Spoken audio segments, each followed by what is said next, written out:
morning. Uh, this is the musings of a madman, and you are being hosted by the last operator of the universe.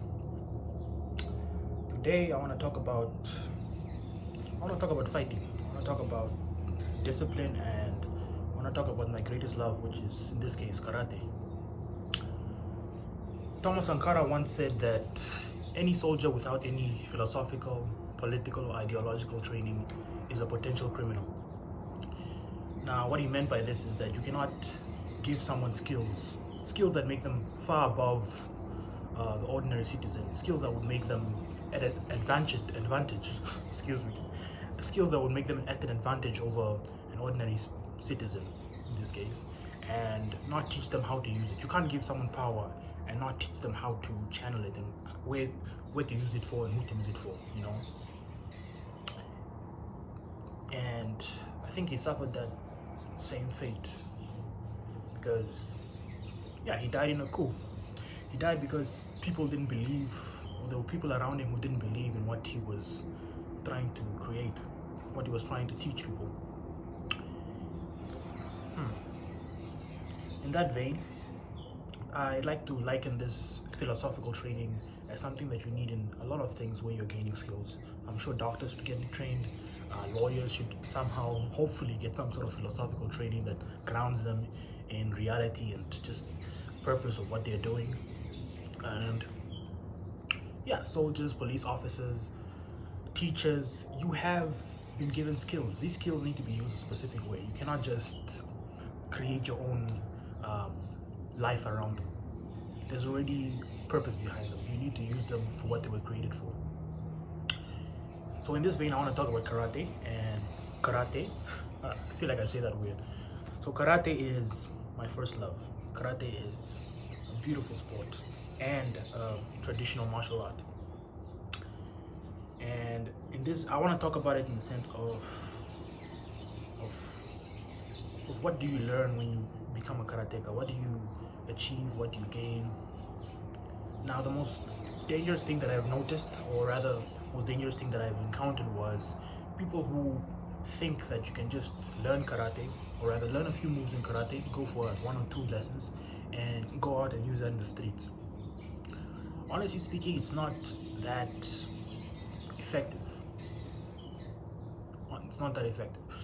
The self-defense portion of karate it's built on the idea that self-defense is built on the idea that when you are attacked, right? When you are attacked, this person does not know you know karate. This person does not know that you are ready for them. And then that's how you can escape, or rather win the fight. Most people think that you will walk up to a guy like it's in the movies. Some guy will insult your girlfriend, or some guy will spill your drink or something, and you just walk up to them and start the fight. Like, yeah, hey, why'd you do that? Then they refuse to apologize, and then you're in a fight. It shouldn't be that simple. You should not be getting into fights that simply, especially if you have been trained in the martial art. Now, I know there are levels to this thing. That's why a white belt, yellow belt, even a green belt going around bragging about how they know karate and challenging people to a fight is still fine. But the problem comes when you are at the brown belt and black belt level. Because from white you're taught the skills, you're taught the movements. Yellow, you're taught how to apply the movements, basically form. And green, you're taught how to be fast. Green is about speed. When you go to black belt, brown belt and black belt, that's when they teach you power and application. They teach you how to actually hurt someone, So, what I'm trying to say is that when you learn karate for different reasons, when your reasons are based off, let's just say, malicious intent, you want to hurt somebody, you're learning because you've been bullied or you just want to bully, the results would be, they can actually end up the way you want them to. Because the thing about karate is you can learn it as a person. You can learn it and grow with it and sort of build your own philosophy around it. But the first thing that I was taught when I first entered that dojo is the training practice, or the training room. First thing I was taught was, or the first thing the instructor said to me before I even started doing any movement, before I started copying anything, he looked at me and he said, you don't use this, you only use this for self-defense. Don't use it to hurt people, you know. He didn't exactly explicitly say that I was not allowed to use it to hurt people, but I feel like it was implied. So for me, when I learned karate, I learned to, because I wanted to be strong. I liked the idea of just being able to kick and flip, and just, for me, I didn't even know what karate was. I just liked the idea of it. And the moment a friend of mine came to me and said, "Hey, look, there's a dojo somewhere here. Do you want to go start training?" I was like, "Hell yeah!" You know. I went there for the first day. I got the speech, and the whole day we were doing flips, not flips rather, but we're doing throws. And I was just being thrown on the ground over and over again. It was horrible, painful even. But I wanted to freaking go back because it was still fun. I love the rush of it. Now, some people think you can use it for combat. You can use it to go out in the streets and fight, and you can, but there's a fine line where you can actually start using it. And I personally recommend the brown belt to black belt level, because once you get to that stage there, you've been trained to protect yourself. You've been trained to make sure that you do not get hurt when you throw a punch or throw a kick, and also not to get hurt when someone throws a punch and throws a kick. So when you use your karate at that level there, you can tailor it to a street fight. You can tailor it to hurting someone if that's your choice. You can tailor it to being a vicious monster if that's what you're trying to do, right? From there, you can sort of branch out into actual combat skills, and that involves things like using knives, sticks. I don't know what gun. Our style does not really incorporate guns, but we use weapon defenses as part of our training. You learn weapon defense, you learn hand-to-hand combat defense, and eventually you're supposed to sort of develop a style of how you're going to fight and how you would prepare for a fight if it were to just break out all of a sudden. But that's the most important part there. For self-defense to be self-defense, you need to be surprised. You should not be starting a fight. You should not be egging a fight on, you know. That's why awareness is very important. You should try to avoid unnecessary altercations. For me as a karateka personally, I have not used my karate out in the world that much. I've only used it once in my lifetime. It was, I don't want to say enjoyable, but it was a rush, you know. It was interesting to see what I had learned being applied in real life. I don't know if you can see this scar right here. Yeah, that happened when I tried to block a knife, and I blocked the knife in such a way that the knife tip just scraped my hand. I didn't even notice it at the moment because I was just so focused in the fight.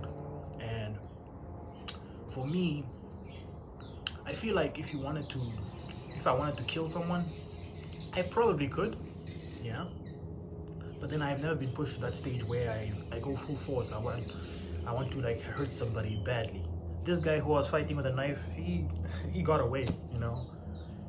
It wasn't a fight of attrition. We weren't trying to fight to the end. He just wanted to get his stuff and run before people came by. Anyways, so philosophical training. When it comes to karate, you want to be taught in such a way that you master your art and also understand it. Because the mastering part is quite easy. You just learn the movements and your body just takes over. But the understanding it is learning how to sort of perceive threats, learning how to perceive actual threats from fake threats. I've had it all the time where people just walk up to me and they throw a punch, or they want to attack me or something, or they're faking an attack, and I don't react. Now I know one day it will be a real attack and I won't react, it will be a problem, but in most cases I am docile. I don't think about what I'm going to do next. It's not necessary, because until I'm in a real fight, until I feel like I have to use karate skills to protect myself, it's not necessary. And that ends up to where I exactly want to talk about, when you should use your acquired skills. In this case, just purely martial arts. When should you decide that you can fight somebody on the street? When should you decide that you can go all out on somebody who's in your face? And for this, I have a story to tell. This is a story of an old Japanese master, and he was an old man by the time the incident happened. He was way into his late ages.